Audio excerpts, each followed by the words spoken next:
Assalamualaikum warahmatullahi wabarakatuh. Perkenalkan, nama saya Muhammad Fitar Al-Faqih dari kelas Fisika 4C. Jadi, pada kesempatan kali ini, kami dari kelompok 4 akan membahas mengenai penelitian terhadap satu perlakuan. Jadi, penelitian terhadap satu perlakuan ini merupakan materi dari mata kuliah statistik pendidikan. Di sini penelitian eksperimen atau penelitian terhadap satu perlakuan itu sama saja, hanya beda bahasanya saja. Selanjutnya, di sini ada Muhammad Fitar Al-Faqih atau saya sendiri sebagai pemateri, lalu ada Deska Mayangsari sebagai editor dan pemateri, Selisa Putri sebagai pemateri, dan Melati sebagai pemateri. Kami dari kelompok 4. Oke, langsung saja. Di sini pengertian untuk penelitian eksperimen sendiri adalah penelitian yang dilakukan untuk mengetahui akibat yang ditimbulkan dari suatu perlakuan yang diberikan secara sengaja oleh peneliti. Bisa dilihat gambar background-nya di mana di situ ada tulisan tes, kontrol, dan eksperimen. Jadi di mana yang pertama sebelah kiri adalah kontrol. Jadi sang peneliti melakukan kontrol, selanjutnya akan melakukan eksperimen. Di sini terdapat variabel-variabel dari penelitian eksperimen tersebut. Jadi apa itu variabel?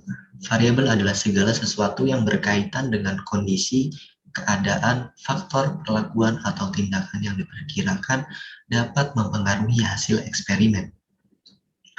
Jadi variabel adalah sebuah seperti keadaan, faktor, perlakuan, ataupun tindakan yang nantinya dia akan mempengaruhi hasil dari eksperimen kita.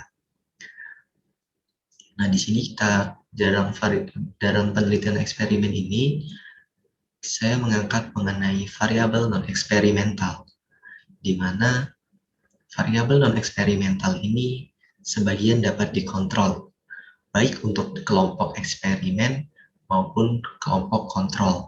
Jadi dibagi dua, ada kelompok eksperimen maupun kelompok kontrol. Akan tetapi sebagian lagi dari variabel non-eksperimen ada di luar kekuasaan eksperimen untuk dikontrol atau dikendalikan, seperti hal-hal yang tidak kita inginkan, tentu saja itu yang tentu saja tidak kita inginkan. Akan tetapi hal tersebut yang di luar dugaan kita itu pasti akan terjadi. Jadi dalam setiap eksperimen, hasil yang berbeda pada kelompok eksperimen dan kontrol sebagian disebabkan oleh variabel eksperimental, dan sebagian lagi karena pengaruh variabel eksternal. Oleh karena itu, setiap peneliti yang akan melakukan eksperimen harus memprediksi akan munculnya variabel pengganggu ini. Jadi jika kita melakukan penelitian menggunakan metode penelitian eksperimen, kita tidak hanya menggunakan kelompok kontrol saja dan kelompok eksperimen saja, tapi kita juga harus menyiasati akan adanya variabel pengganggu yang nantinya akan mempengaruhi hasil dari eksperimen kita.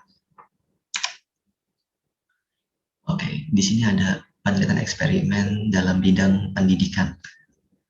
Jadi penelitian eksperimen dalam pendidikan ini memang lebih cocok diterapkan dalam bidang pendidikan. Hal ini dikarenakan dua alasan sebagai berikut. Yaitu yang pertama, mudah disetting. Metode pengajaran yang lebih tepat disetting secara alami dan dikomparasikan di dalam keadaan yang tidak bias. Selanjutnya yaitu sesuai harapan.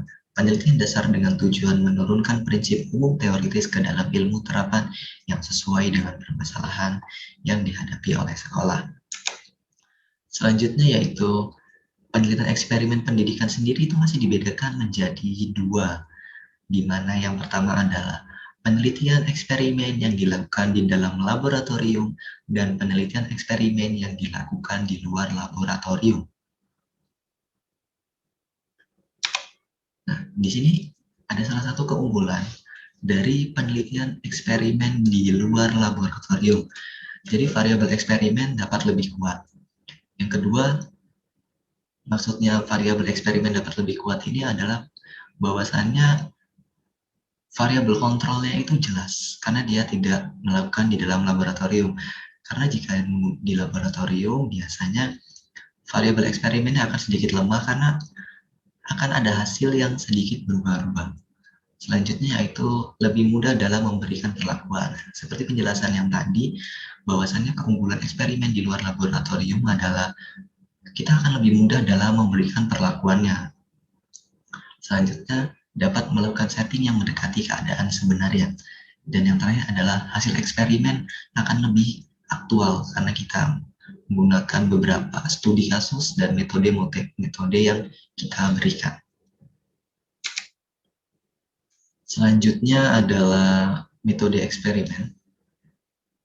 Jadi metode penelitian eksperimen ini adalah kita perlu tahu dulu seperti pengertian di atas tadi, yaitu penelitian eksperimen adalah penelitian dilakukan untuk mengetahui pengaruh pemberian suatu treatment atau perlakuan terhadap subjek penelitian.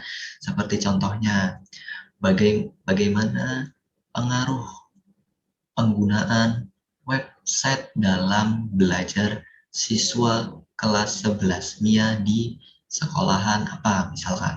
Nah, jadi di sini kan ada terdapat variabel kontrol dan variabel eksperimennya. Jadi variabel kontrolnya itu adalah website, ada siswa yang tidak menggunakan website dalam media pembelajarannya, dan yang selanjutnya ada variabel eksperimen yaitu menggunakan website. Nah, jadi di situ nanti terjadi perbedaan. Jadi treatmentnya apa? Yaitu belajar menggunakan website. Apakah akan terjadi perbedaan antara pembelajaran yang menggunakan website maupun tidak? Selanjutnya itu adalah penelitian eksperimen dalam pendidikan adalah kegiatan penelitian yang bertujuan untuk menilai pengaruh suatu perlakuan atau tindakan atau treatment pendidikan terhadap tingkah laku siswa atau menguji hipotesis tentang ada tidaknya pengaruh tindakan itu jika dibandingkan dengan tindakan lain. Nah, pengertian ini sama seperti yang saya jelaskan tadi, bagaimana yaitu penggunaan website pada siswa kelas 11 MIA misalkan di sekolah apa gitu. Nah, jadi terjadi perbedaan tuh nantinya. Bagaimana hasil pencapaian yang didapatkan oleh siswa yang belajar menggunakan website dan siswa yang tidak menggunakan website. Nah, yang terakhir ada karakteristik penelitian eksperimen. Dalam penelitian eksperimen terdapat 3 karakteristik, yaitu di mana biasanya penelitian eksperimen identik dengan variabel bebas yang dimanipulasi, di mana manipulasi variabel adalah tindakan yang dilakukan oleh peneliti atas dasar pertimbangan ilmiah, di mana perlakuan tersebut dapat dipertanggungjawabkan secara terbuka untuk memperoleh perbedaan efek dalam variabel yang terkait. Yang kedua, variabel lain yang berpengaruh dikontrol agar tetap konstan, di mana mengontrol merupakan usaha peneliti untuk memindahkan pengaruh variabel lain yang mungkin dapat mempengaruhi variabel terkait.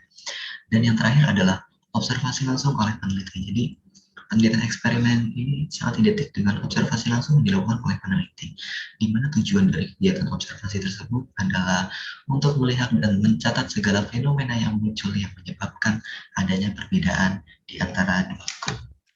Sekian dari saya. Wassalamualaikum warahmatullahi wabarakatuh.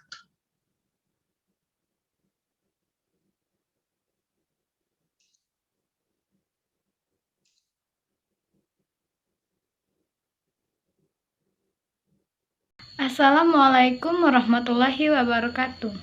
Perkenalkan, nama saya Melati dengan NPM 1911 09 02 14. Kelas Fisika 4C, Fakultas Tarbiyah dan Keguruan, jurusan Pendidikan Fisika. Baiklah, tujuan saya untuk membuat video ini adalah untuk memenuhi pelajaran statistik pendidikan. Baiklah, di sini saya akan menjelaskan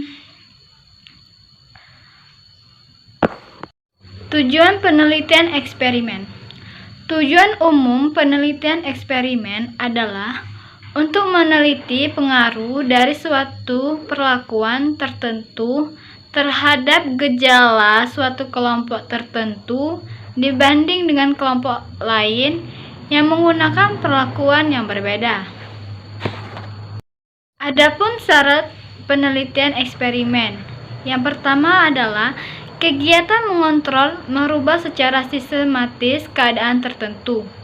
Kedua, kegiatan memanipulasi mengendalikan kondisi-kondisi penelitian ketika berlangsungnya manipulasi atau memberi perlakuan dan mengkondisikan keadaan atau kejadian yang berbeda dalam subjek penelitian. Apa yang terjadi apabila suatu penelitian membutuhkan desain eksperimen, namun kondisinya tidak bisa dikontrol. Yang ketiga yaitu kegiatan observasi mengukur dan mengamati hasil manipulasi. Kemudian ada proses penelitian eksperimen, yaitu yang pertama, melakukan kajian secara induktif. 2. Mengidentifikasikan dan mendefinisikan masalah. 3. Melakukan studi literatur. 4. Membuat rencana penelitian kegiatan. 5. Melaksanakan eksperimen. 6. Mengumpulkan data kasar dan proses eksperimen. 7. Mengorganisasikan dan mendeskripsikan data. 8. Menganalisis data melalui tes signifikansi dengan teknik statistika. 9. Menginterpretasikan hasil, perumusan kesimpulan, pembahasan, dan pembuatan laporan. Untuk bentuk desain penelitian eksperimen ada 3, yaitu pre-experimental design atau satu kelompok pretest atau post-test. Yang kedua ada true experimental design atau perbandingan kelompok utuh. Yang ketiga ada quasi-experimental design atau eksperimen yang sebenarnya. Kemudian ada juga one-shot case study. Paradigma dalam penelitian eksperimen model ini dapat digambarkan X dan O. Dengan keterangan X adalah treatment yang diberikan atau variabel independen. Untuk O adalah observasi atau variabel dependent. Model eksperimen dapat dibaca sebagai berikut. Terdapat suatu kelompok diberi treatment atau perlakuan dan selanjutnya observasi hasilnya. Treatment adalah sebagai variabel independen dan hasil adalah sebagai variabel dependent. Contoh, pengaruh alat kerja baru diklat atau X, terdapat produktivitas kerja karyawan atau 0. Terdapat kelompok pegawai yang menggunakan alat kerja baru, kemudian setelah bulan diukur produktivitas kerjanya. Pengaruh kerja baru terhadap produktivitas kerja diukur dengan membandingkan produktivitas sebelum menggunakan alat baru dengan produktivitas setelah menggunakan alat baru. Misalnya, selalu menggunakan alat produktivitas 150 per jam dan setelah menggunakan alat produktivitas 500 per jam. Jadi pengaruh alat baru adalah 500 dikurang 150 sama dengan 350 per jam. Selanjutnya ada juga one group pretest post-test design. Pada desain ini terdapat pretest sebelum diberi perlakuan. Dengan demikian, hasil perlakuan dapat diketahui lebih akurat karena dapat membandingkan dengan keadaan sebelumnya diberi perlakuan. Desain ini dapat digambarkan seperti O1 X O2 dengan keterangan untuk O1 nilai pretest sebelum diberi diklat, untuk O2 nilai post-test setelah diberi diklat. Pengaruh diklat terhadap pretest kerja pegawai sama dengan O2 dikurang O1. Dan untuk yang terakhir ada the static group comparison. Penelitian jenis ini menggunakan satu grup yang dibagi menjadi 2. Yang satu memperoleh stimulus eksperimen yang diberi pelakuan, dan yang lain tidak mendapatkan stimulus apapun sebagai alat kontrol. Masalah yang akan muncul dalam desain ini adalah menyangkut resiko penyeleksian terhadap subjek yang akan diteliti. Oleh karena itu, grup tersebut harus dipilih secara acak. Adapun bagan desain penelitian ini adalah O1 adalah hasil pengukuran satu grup yang diberi perlakuan, dan O2 adalah hasil pengukuran satu grup yang tidak diberi perlakuan. Pengaruh perlakuan dapat juga dijadikan O1 dikurang O2. Ketika bentuk desain pre-eksperimen itu, jika diterapkan untuk penelitian, akan banyak variabel luar masih berpengaruh dan sulit dikontrol, sehingga validasi internal penelitian yang rendah.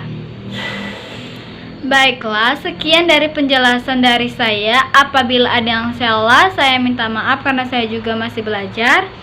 Saya akhiri. Wassalamualaikum warahmatullahi wabarakatuh. Baik, Assalamualaikum warahmatullahi wabarakatuh. Perkenalkan, nama saya Deska Mensari, NPM 19+090252. Saya dari Fisika 4C. Tujuan saya membuat video ini guna untuk memenuhi tugas yang diberikan oleh dosen pengampu statistik pendidikan. True eksperimen. Penelitian eksperimen sesungguhnya, penelitian eksperimen merupakan penelitian di mana peneliti memanipulasi variabel bebas untuk dijadikan faktor perlakuan atau treatment faktor, atau faktor intervensi, treatment, dan intervention, atau singkat dengan istilah faktor. Faktor tersebut dimanipulasi dengan sengaja oleh peneliti sehingga merupakan manipulat faktor. Dengan memanipulasi faktor diharapkan akan memberi pengaruh terhadap variabel tergayut atau dependent. Dengan demikian, pada penelitian eksperimen, hubungan antara faktor dengan variabel dengan dependent merupakan hubungan sebab akibat. Variabel respon atau disebut pula dengan kriterion. Agar dapat diyakini bahwa perbedaan respon yang ditimbulkan benar-benar diakibatkan oleh pengaruh faktor, maka peneliti akan mengontrol semua variabel lain sekiranya dapat berkedudukan sebagai variabel penekanan atau pengganggu yang dapat mempengaruhi variabel respon. Pengontrolan dilakukan dengan cara menghomogenkan kondisi dari setiap variabel penekanan atau pengganggu tersebut. Dengan demikian, superpresor variabel diubah menjadi kontrol variabel. Tentu saja peneliti harus dapat memisahkan antara superpresor variabel dengan random variabel, yang merupakan variabel dapat diabaikan karena tidak akan mengganggu hasil eksperimen. Pendapat tersebut oleh Bambang Subali, halaman 23 2012. Dalam eksperimen variabel-variabel yang ada termasuk variabel bebas, independent variabel, dan variabel terikat, dependent variabel, sudah ditentukan secara tegas oleh penelitian sistematis di bidang pendidikan dan diidentifikasi sebagai variabel bebas, diantaranya termasuk metode mengajar, macam-macam penguatan atau reinforcement, frekuensi penguatan, sarana, prasarana pendidikan, lingkungan belajar, materi belajar, jumlah kelompok belajar, dan sebagainya. Sedangkan variabel terikat merupakan variabel yang diukur oleh akibat adanya manipulasi pada variabel bebas. Beberapa variabel terikat dalam bidang pendidikan diantaranya hasil belajar siswa, kesiapan belajar siswa, kemandirian siswa, dan sebagainya. Pendapat tersebut oleh Sukardi, halaman 174 pada tahun 2013. Dalam penelitian ini, penulis menggunakan pendekatan kuantitatif dengan menelitikan eksperimen di mana suatu hal dapat diteliti adanya pengaruh atau tidak dalam penelitian tersebut. Penelitian kuantitatif itu menelaah objek dengan cara menghitung dengan menggunakan satuan angka untuk menetapkan ukuran objek yang dipelajari, baik dengan real maupun objek abstrak. Pemahaman konsep dasar penelitian kuantitatif tidak bisa dipahami dari satu aspek tertentu, melainkan harus ditinjau dari beberapa aspek. Konsep dasar penelitian kuantitatif digunakan beberapa konsep, yaitu pendekatan, metode, data, dan analisis. Jenis penelitian digunakan dalam penelitian ini dengan penelitian eksperimen semu atau quasi-experimental research. Eksperimen ini bukan merupakan eksperimen murni, tetapi seperti murni atau seolah-olah murni karena berbagai hal, terutama berkenaan dengan pengontrolan variabel. Kemungkinan sukar selalu dapat digunakan eksperimen murni. Penelitian ini menggunakan desain pretest dan post-test control group design. Dan desain ini terdapat dua faktor, yaitu kelompok eksperimen dan kelompok kontrol yang dipilih secara acak. Kemudian diberi pretest untuk mengetahui keadaan awal. Adakah perbedaan latar belakang nilai ujian mid semester? Hasil belajar peserta didik rendah, meliputi uji coba, kelas eksperimen, kelas kontrol. Kelas uji coba meliputi ujian instrumen, data analisis instrumen yang memenuhi kriteria. Kelas eksperimen meliputi strategi pembelajaran talking stick berbantuan CD, pembelajaran seperti post-test, jawaban post-test, analisis nilai post-test, analisis data. Kelas kontrol meliputi model pembelajaran konvensional dengan ceramah. Analisis data meliputi keefektifan dan tidak efektif. Metodologi penelitian. Post-test only control design. Dengan desain tersebut, dalam penelitian ini terdapat dua kelompok yang dipilih secara random. Kelas pertama diberikan treatment yang disebut kelas eksperimen, dan kelas kedua tidak diberi treatment disebut kelas kontrol. Pada kelas eksperimen menggunakan talking stick berbantu dengan CD pembelajaran. Sedangkan kelompok kontrol digunakan pembelajaran secara konvensional, secara proses pembelajaran pengajar selesai. Untuk mengetahui hasil belajar peserta didik, dilakukan post-test di kedua kelas sampel dengan menggunakan soal evaluasi yang telah diuji cobakan pada kelas uji coba dan telah dianalisis validitas, reliabilitas, dan tingkat kesuksesan dan daya pembeda soalannya. Dari hasil skor post-test kedua kelas sampel dilakukan uji normalitas, uji homogenitas, dan uji perbedaan rata-rata atau uji pihak kanan dan dari skor pencapaian tersebut untuk mengetahui apakah perbedaan skor pencapaian pada kedua kelas sampel itu signifikan atau tidak signifikan secara sistematis. Selanjutnya, desain faktorial. Contoh sederhana, mungkin cara tersebut untuk mengetahui memahami desain faktor adalah dengan melihat contoh.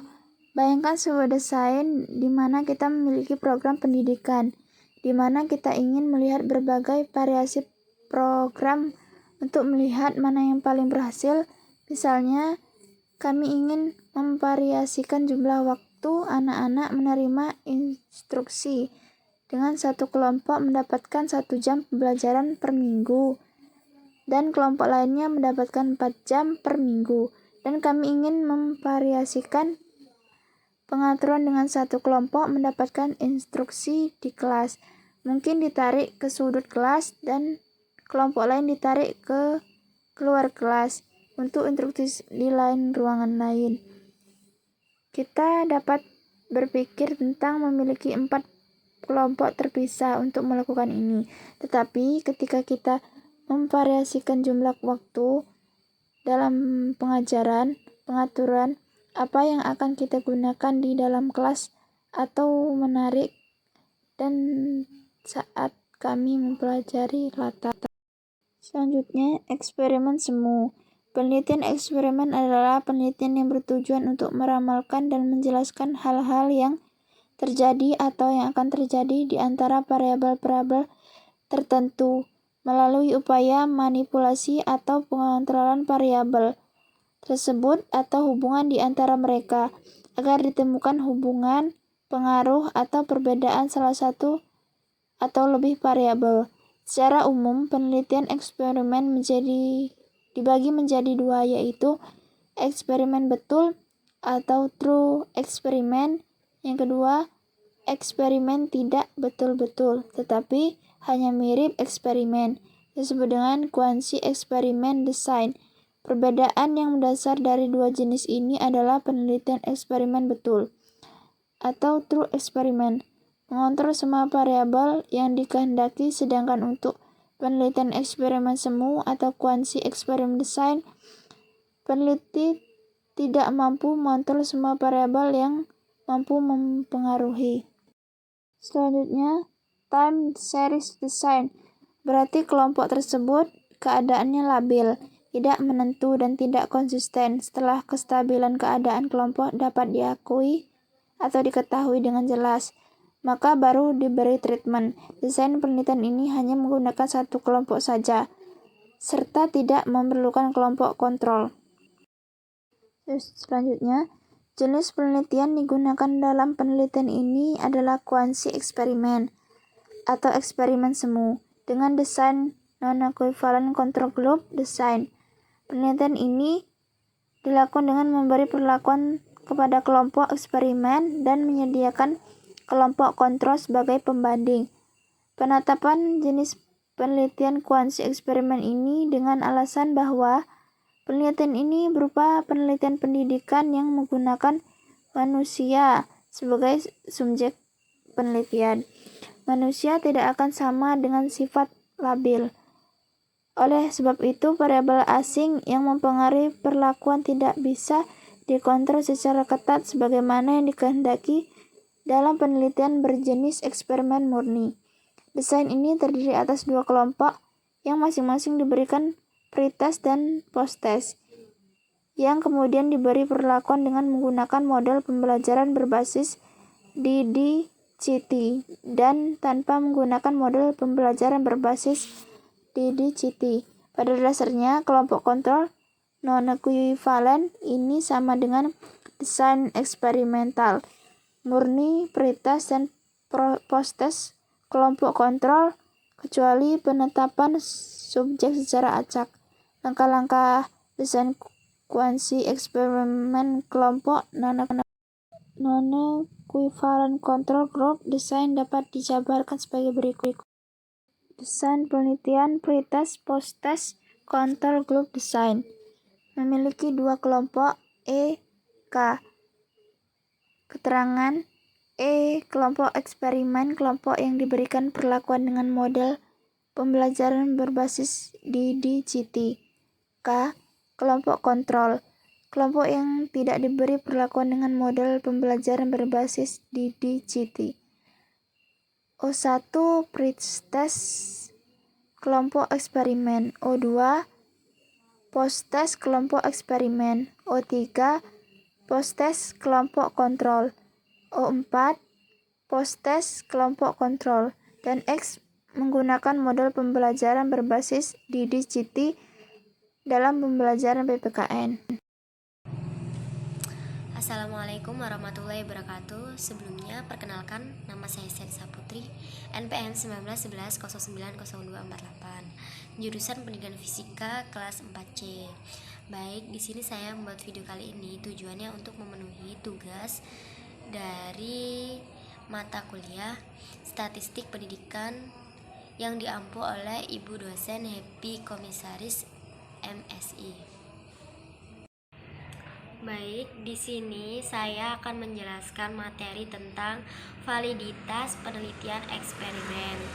Jadi, validitas berarti dapat diterima atau absah, yang mana istilahnya ini mengandung pengertian bahwa sesuatu dinyatakan valid atau absah berarti telah sesuai dengan kebenaran yang diharapkan sehingga dapat diterima dalam suatu kriteria.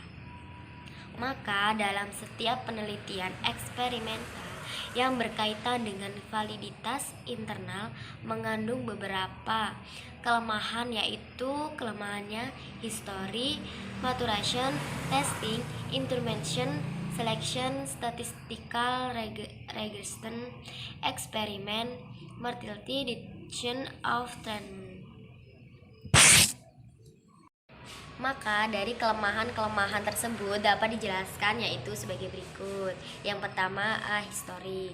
Jadi banyaknya kejadian di masa lampau yang dapat mempengaruhi validitas eksperimental yang disebabkan oleh adanya interaksi antara individu. Yang B yaitu menstruation, yang mana beberapa perubahan dapat terjadi pada dependent variabel yang berfungsi dalam kurun waktu dan bukannya terjadi spesifik ataupun kondisi tertentu. Yang C yaitu testing, yang mana proses pengujian juga dapat menimbulkan distoris yang akan mempengaruhi hasil-hasil eksperimen. Yang D yaitu instrumentation.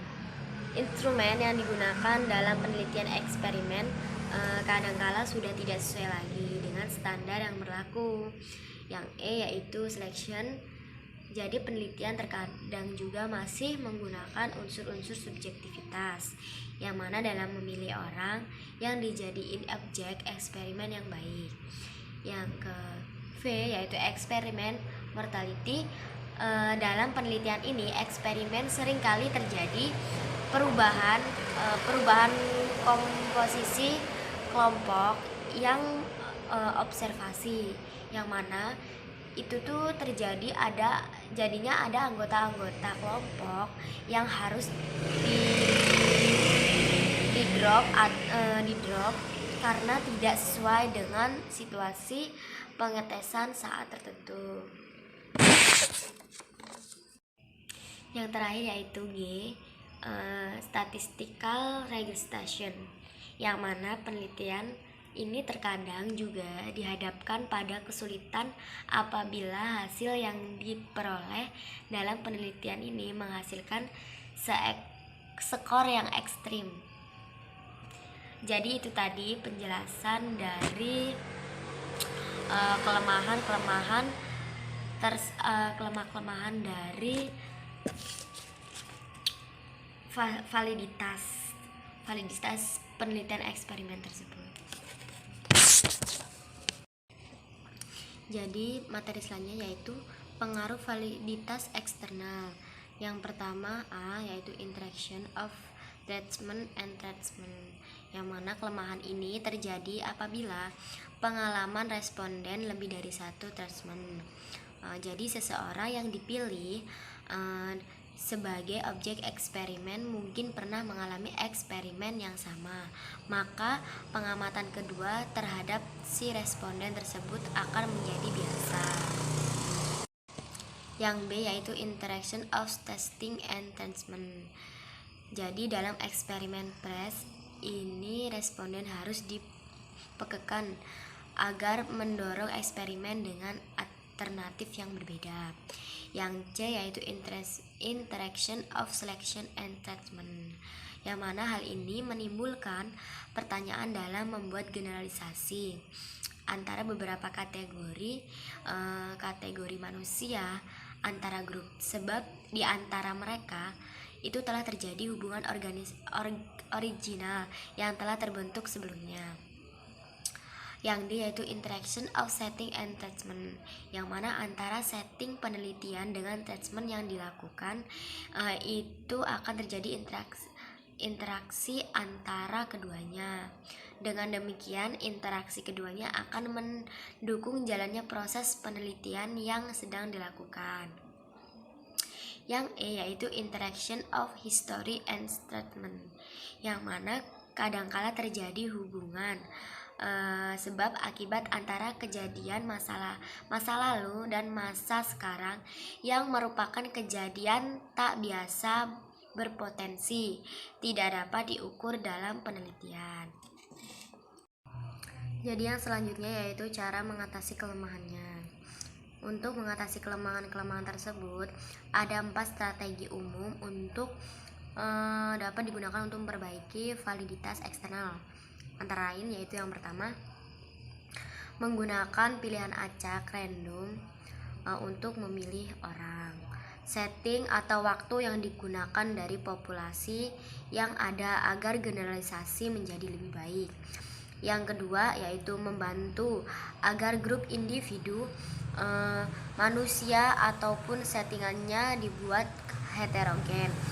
Jadi langkah ini ditempuh jika pendekatan random tidak dapat digunakan. Yang ketiga yaitu individu, setting dan waktu dikonsentrasikan agar memperoleh satu grup modal populasi. Yang keempat yaitu menggunakan target populasi yang spesifik yaitu individu, setting, dan waktu untuk memenuhi target yang ingin dicapai. Dalam setiap penelitian eksperimen perlu diketahui persoalan tentang internal maupun eksternal. Jadi validitas agar subjektivitas dalam penelitian dalam dihindari. Jadi dalam subjektivitas tersebut itu penelitiannya dapat dihindari. Jadi itu tadi materi yang telah saya jelaskan, materi tentang validitas penelitian eksperimen. Jadi jika memang kurang jelas, saya mohon maaf pribadi. Saya akhiri. Wassalamualaikum warahmatullahi wabarakatuh. Sekian, terima kasih.